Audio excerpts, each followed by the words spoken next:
último vídeo postado nas redes sociais, eu abordei a questão da cultura, mundanismo e espiritualidade. Mas hoje eu quero continuar com o tema abordando o que é doutrina apostólica.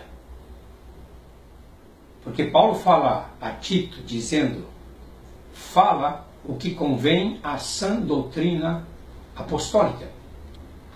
Eu cresci numa igreja pentecostal, sou pastor de uma igreja pentecostal, ainda sou pentecostal.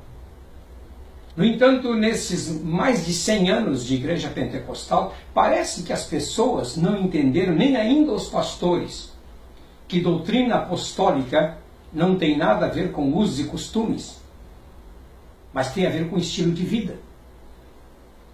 Porque quando Paulo fala em sã doutrina apostólica, ou quando o livro de Atos diz, e perseveravam na doutrina dos apóstolos, a palavra doutrina deve ser traduzida como ensinamento. Aliás, em algumas versões já não se usa mais a palavra doutrina, mas ensinamento, porque a palavra doutrina é ensinamento.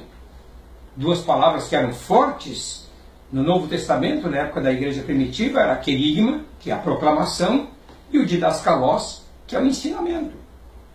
Então, doutrina apostólica não passa de ensinamento. Quer dizer, os apóstolos, eles criaram orientações para que os irmãos pudessem viver no meio de uma sociedade corrompida. Assim como os judeus, já na Babilônia, fizeram o Talmud babilônico, e depois fizeram o Talmud de Jerusalém, esse mais recente, depois da queda de Jerusalém, para orientar os judeus como viver no cativeiro ou entre os países para onde foram levados. Assim também as Sagradas Escrituras têm os ensinamentos para a igreja de como a igreja deve viver no meio de uma sociedade corrompida. Mas em hipótese alguma e de maneira nenhuma os apóstolos tinham em mente a forma de você se vestir, a forma de você se embelezar. E é interessante que cai sempre em cima das mulheres, mas nunca cai em cima dos homens.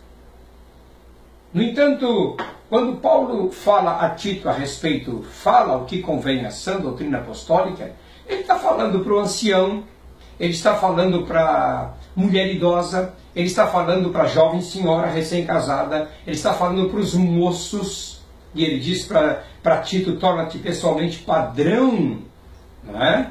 Torna-te especialmente padrão na sã doutrina. E ele está falando também para os servos e para os patrões. Por quê?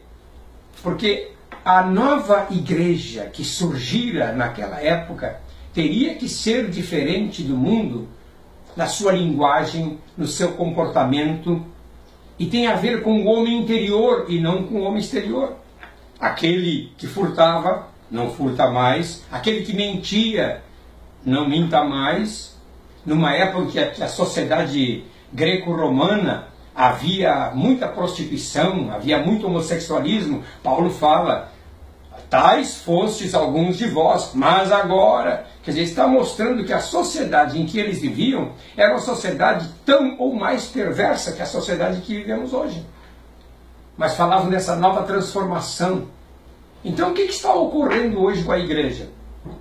A igreja perdeu a sua autoridade por deixar os ensinamentos apostólicos.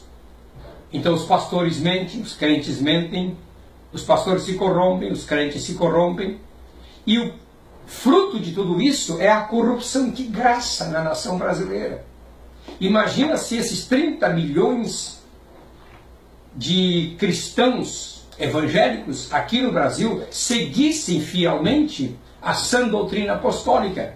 Quer dizer, nós teríamos uma grande quantidade de pessoas que não se corromperiam, não se deixariam corromper e fariam uma diferença na sociedade. Mas onde está a diferença na sociedade? Não existe, porque tiramos o foco da verdadeira sã doutrina apostólica e colocamos no exterior, quando o foco tem que ser nos ensinamentos de Cristo, aquilo que está no nosso interior. Pense nisso.